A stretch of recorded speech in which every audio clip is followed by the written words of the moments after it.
Bien, a continuación le vamos a ceder la palabra a la compañera Julia Álvarez y Casa. Ella es abogada por la UNAM y se ha dedicado durante años al litigio estratégico de derechos económicos, sociales, culturales y ambientales, así como a temas de género. Actualmente trabaja en el equipo jurídico de la demanda colectiva contra el maíz transgénico. Bienvenida, Julia, adelante.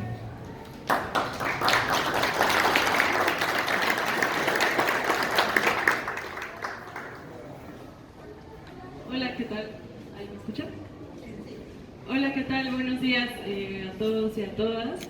Es un gusto para nosotros estar aquí, estar en Tlaxcala, este estado icónico en la lucha y en la diversidad de los maíces nativos a nivel nacional y a nivel mundial, sin lugar a dudas.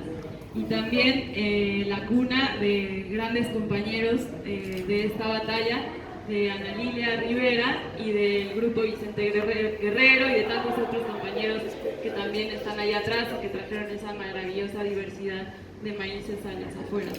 Así que de verdad es un placer estar especialmente en Tlaxcala, es muy significativo para nosotros estar aquí y salir de la Ciudad de México y venir a estos espacios donde realmente se cuida el maíz nativo, de verdad es un placer. Bueno, yo soy Julia, como bien decía Enrique, soy parte del equipo jurídico que hemos mantenido la batalla en tribunales desde hace 9 años, pues para seguir ganando el juicio como se ha hecho hasta ahora afortunadamente, y para que gracias a todo este conjunto de esfuerzos que se resume en la batalla legal que se hace en tribunales, pues finalmente se haya seguido sosteniendo la prohibición de liberación de permisos para la siembra de maíces transgénicos en México. Y ya lo voy a explicar un poquito más a qué se debe esto, pero bueno, soy, digamos, una de las, ahorita dos compañeros, yo y otro compañero abogado que llevamos el juicio, y bueno, nosotros como parte de este equipo jurídico nos tocó coordinar y participar en la escritura de 4 artículos que salen en este número de la Jornada del Campo. Entonces, estos 4 artículos, de los varios que hay en la Jornada del Campo, bueno, tratan especialmente el tema del juicio desde un punto de vista jurídico. Entonces, bueno, este número llega en un momento muy particular al juicio del maíz, porque en el 2021, como bien lo dice Rodrigo Gutiérrez Rivas en su artículo Sentencia sobre el OGM y los derechos de la naturaleza, que lo pueden encontrar aquí en la página 6 de la Jornada del Campo, la Suprema Corte de Justicia de la Nación, en concreto la primera sala de la Suprema Corte de Justicia de la Nación, de manera unánime, es decir, los 5 ministros que la integran votaron unánimemente por sostener la medida cautelar que permite la prohibición de liberación de permisos de siembra transgénica en su fase experimental y piloto hasta el momento, hasta el día de hoy. Entonces, llega en ese contexto, es muy importante porque tienen que saber que el juicio lleva ya casi 10 años litigándose en tribunales y hasta el año pasado, apenas el 13 de octubre, que fue el día que sesionó la primera sala de la Suprema Corte de Justicia de la Nación, el 13 de octubre, por fin, después de tantos años de estar batallando en tribunales con la agroindustria y en su momento, no ahora, pero sí en su momento, con el gobierno en contra, por fin se sostiene, digamos, rígida la medida cautelar que prohíbe definitivamente, mientras el juicio termina, la liberación de permisos. Entonces, realmente este número llega en un momento muy particular y muy peculiar y muy importante para el juicio. Ahora, quisiera rápidamente como explicar los dos como integraciones, los dos expedientes, así le decimos nosotros en términos abogadiles, pero básicamente el juicio se divide en el juicio principal y la medida cautelar. Lo que sucede es que cuando un juicio lleva su curso, en lo que se decide, porque además ustedes saben que los juicios son tardadísimos, entonces, en lo que se decide finalmente si nos van a dar la razón o no los tribunales, lo que se pelea es una medida cautelar, es decir, mientras decides juez o jueza o tribunal o lo que sea, si tenemos o no la razón, detén la materia del juicio, porque si no, si te tardas 15 años en resolver, en lo que resuelves, pues ya está infestado de maíz transgénico el país. Entonces, lo que ganamos, aunque suena absurdo, después de casi 10 años, es que en lo que se resuelve el juicio, la medida cautelar sostiene la detención de liberación de permisos.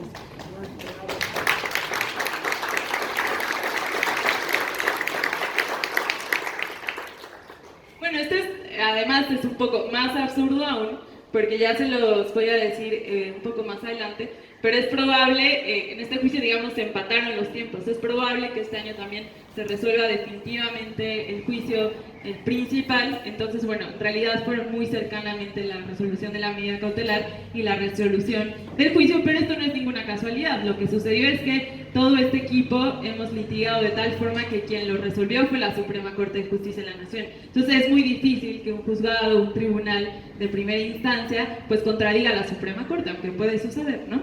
Bueno, todo esto lo explica René Sánchez Galindo, quien fue el coordinador de la Comisión Jurídica, en su artículo que se llama Discrecionalidad Judicial para defender al medio ambiente, que se encuentra en la página 7.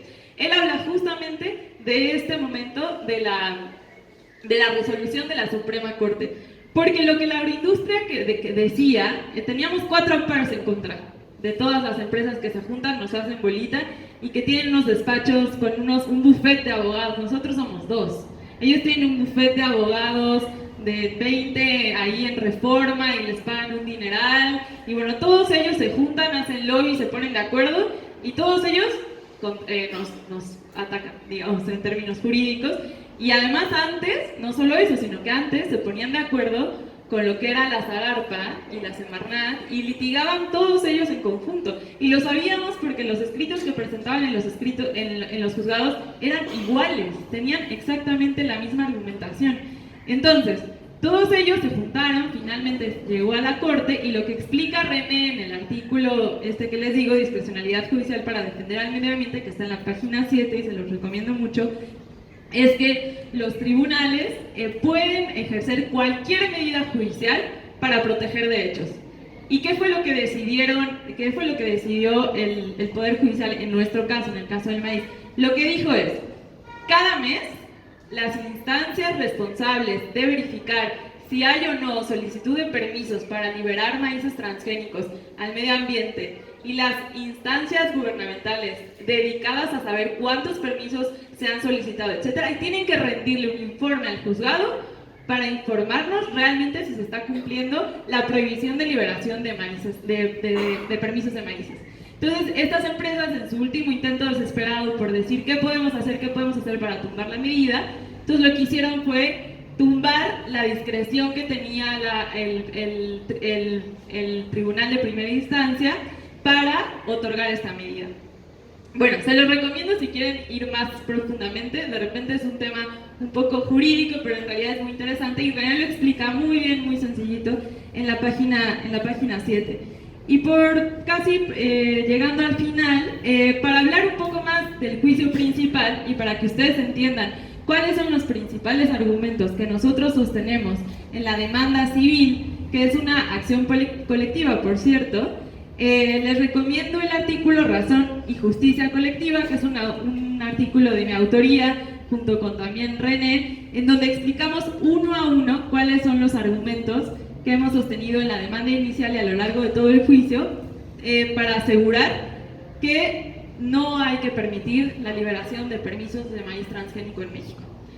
Hay muchas razones, se las recomiendo de verdad para que lo lean, pero entre otros, solamente como para dejarlos picados, porque México es centro de origen y diversificación constante del maíz transgénico. Es decir, en México se alberga la diversidad genética más importante del mundo, y eso y muchas otras razones es porque es importantísimo que este juicio se sostenga.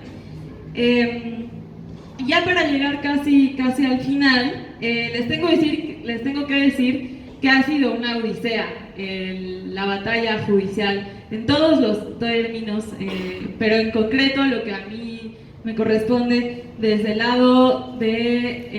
el punto de vista de la batalla judicial en tribunales, ha sido una odisea. Y eso, el lado B de la historia, porque normalmente cuando vamos a foros o cuando damos un artículo, pues siempre hablamos del lado más duro, jurídico, ¿no? Ya tenemos esta sentencia con estos argumentos, etcétera. Pero en realidad hay toda una historia tras bambalinas de todos los retos y todos los obstáculos de todo tipo a los que nos enfrentamos las y los abogados día a día, que estamos ahí en San Lázaro, en los tribunales, ahí en San Lázaro, en la Tapo, enfrente, ahí está el tribunal al cual nos enfrentamos diariamente. Y sobre eso hablamos en el artículo Cómo se litiga contra las transnacionales. Ahí justamente hicimos unas entrevistas a varios de los abogados y las abogadas que han participado en el equipo jurídico, porque son muchos años de litigio, es difícil que un solo abogado o solo abogada sostenga todos estos años. Entonces ha sido un equipo que ha ido variando con el tiempo, y ahí hicimos algunas entrevistas a algunos compañeros y compañeras abogadas. Y por ejemplo, Néstor López, que es el compañero con el que yo litigo ahora, es abogado también, lo que dice, que me parece muy interesante en este artículo que les recomiendo, es que nosotros, el equipo jurídico de la demanda, tenemos exactamente el mismo tiempo en términos legales para contestar los escritos de todas las contrapartes que ellos tienen de nosotros. O sea, mientras nosotros contestamos 10 escritos que meten, ellos contestan uno nuestro y tenemos exactamente el mismo tiempo legal, entre otras muchas cosas, ¿no? Por ejemplo, en términos de género también, o sea, el gremio de los abogados y las abogadas es un gremio especialmente machista. El machismo está en las venas de todos nosotros, pero especialmente el gremio de los abogados y las abogadas es especialmente machista, y con eso, pues yo que soy mujer me tengo que enfrentar todos los días, que los abogados no quieren hablar conmigo, que los secretarios del juzgado no me quieren atender, que el juez no quiere, y como que no acaban de entender que es una abogada quien está al frente del juicio. Entre eso y muchas otras cosas, por ejemplo, si me he visto así, pues piensan que no soy la abogada, ¿no? Que dónde está el abogado o la abogada que venga, que quieren hablar con él, y cómo es posible que una abogada se vista con huipil y a pesar de eso, pues haya estudiado Derecho. Entonces, bueno, esas son otras de las tantas historias que contamos en cómo se litiga contra las transnacionales. Y bueno, ya para terminar, les quiero decir que estamos en la etapa final del juicio. Estamos en una etapa que se llama etapa de alegatos, y presentamos aquí los argumentos finales, es como la conclusión del juicio, y es muy probable que este año, en el 2022, tengamos la sentencia de la primera instancia. Es decir, es probable que este año ganemos o perdamos, esperemos que no toquemos madera, que ganemos en primera instancia, pero esta sentencia todavía se puede apelar y todavía se puede ir a una segunda instancia, y esa sentencia todavía se puede apelar con un amparo. Entonces, en realidad el juicio pues va para largo todavía, pero bueno, tener una sentencia a nuestro favor en primera instancia sería un precedente importantísimo y sería una decisión judicial importantísima en este país. Y pues ojalá que el juez sepa de qué nivel de trascendencia es lo que está en sus manos, y que sepa pues finalmente fallar a favor de todas y todos nosotros. Y como dice Giselle en este mismo artículo, otra compañera que fue abogada un tiempo de la demanda, ella dice, y lo quiero leer textualmente: imagínate que se ha logrado detener a una empresa como Monsanto, Pioneer, DuPont, son las empresas que controlan la industria alimentaria a nivel mundial. Son empresas que manejan muchísimo dinero y muchísimos intereses. Entonces dice Giselle, imagínate que en México se haya logrado detener una empresa como Monsanto. Generalmente es luchar contra estas empresas mucho más difícil y ganarles. Son la cara más clara del capitalismo voraz. Empresas que se han caracterizado por tener prácticas espantosas, no solo en México, sino en el mundo. Son abusivas y se preocupan poco por los procesos sociales, los derechos humanos y por la gente. No representan un modelo a seguir, y ustedes son hoy en día un ejemplo para el mundo. Y bueno, pues sin maíz no hay país, sin campesinos y campesinas, y sin Tlaxcala tampoco. Muchas gracias.